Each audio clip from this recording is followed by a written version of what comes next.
Yo, what's up, y'all? It's Abe coming at you live from my couch, bringing you the best of the best of the digital rhetoric game. For this AV project today, we're going to be getting a really cool perspective on some of the ways digital news sources can shape our worldview. Most of you are probably aware that some news websites will track your interests in stories and show you related content, stories that you're probably interested in, and possibly opinions that you agree with. My question is whether or not this personalized online experience harmfully skews your worldview. To find out, I've created two separate Yahoo accounts, and on each, I clicked on only stories that seem to support one side of a polarizing topic: marijuana reform. The first fake account I created belongs to a man we'll call Turd Ferguson. Yeah, that's right.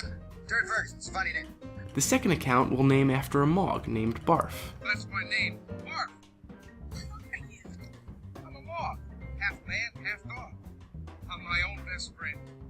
But before we get into that, we're going to take a look at my Yahoo account, which is kind of embarrassing because basically what I'm getting at is that you can kind of understand a lot about a person just by seeing the stories that come up on their feed. And so now we're going to go through all of my stories and y'all are going to find out too much about me, which is just super duper. But honestly, all of you probably, maybe, possibly guessed by now that sometimes I smoke pot. So big surprise, story number one was marijuana really less potent in the 1960s. Great story down here, right there. Two men from Sacramento, we call it pot, whatever. Pot legalization is also a fight for social justice. Boston High School dean ran drug ring. Dylan snorting on marijuana, de facto legal for most Americans. There's more if I keep on scrolling, but I think you probably get the point. Seth Rogen comes out smoking over THR charges of pot reading office. So yeah, there's plenty right up near the top from my account, and so now I'm going to do a quick demo of the process I'm going to go through for the next few weeks with the fake accounts. But before we start, I'll give you some basic parameters real quick. Through careful observation, I've determined most of the marijuana-related stories can be grouped into these major categories. Turd Ferguson's only going to click on these kind of stories, and Barf's only going to click on these kinds.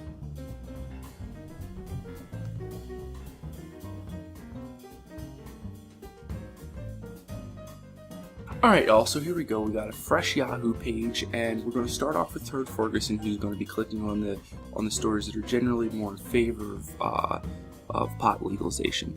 So this first one, Obama's critique of young people who want legal marijuana, we're going to skip. We'll click it on the opposite account. Same with this one, Charlotte man arrested on felony charges. That's going to go on the opposite side. President Obama talks legalizing marijuana with Vice. Now, I think we're going to click on that on this side. That's more favorable towards pot legalization. Come back into Yahoo. We don't really need to read them. We're just trying to click them for now and see what happens. Will legalizing medical marijuana benefit the economy? I bet it will, says Turd Ferguson. Come back. Keep looking. Will... what else do we have?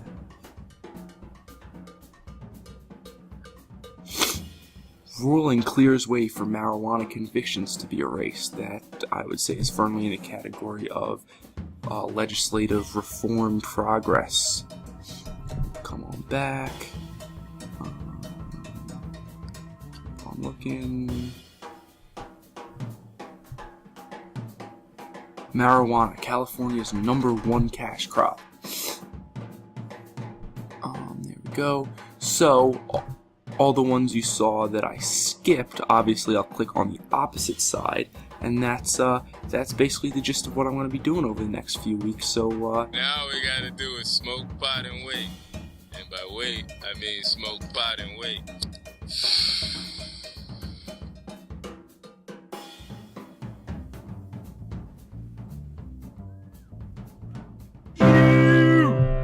You got what I need.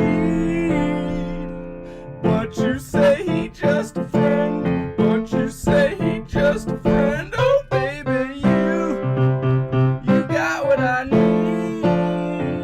What you say, he just a friend. What you say, he just a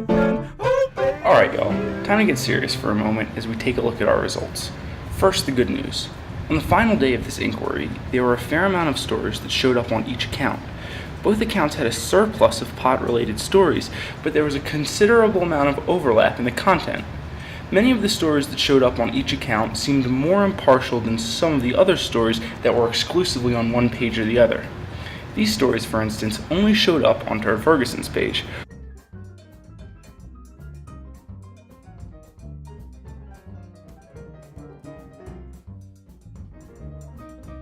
while these only showed up on Barf's.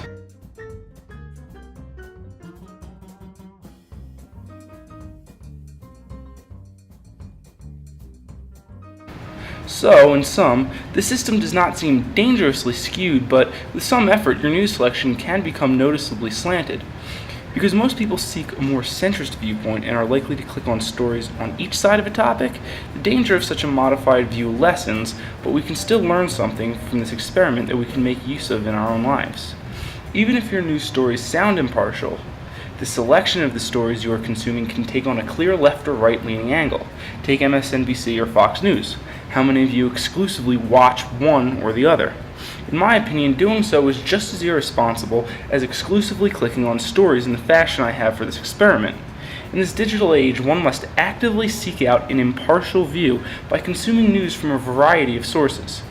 People have often considered my father kind of a weirdo because when he watches the news, he takes in equal parts Fox and equal parts NBC. But really, this isn't such a bad idea when you realize how difficult it is to find impartial news sources.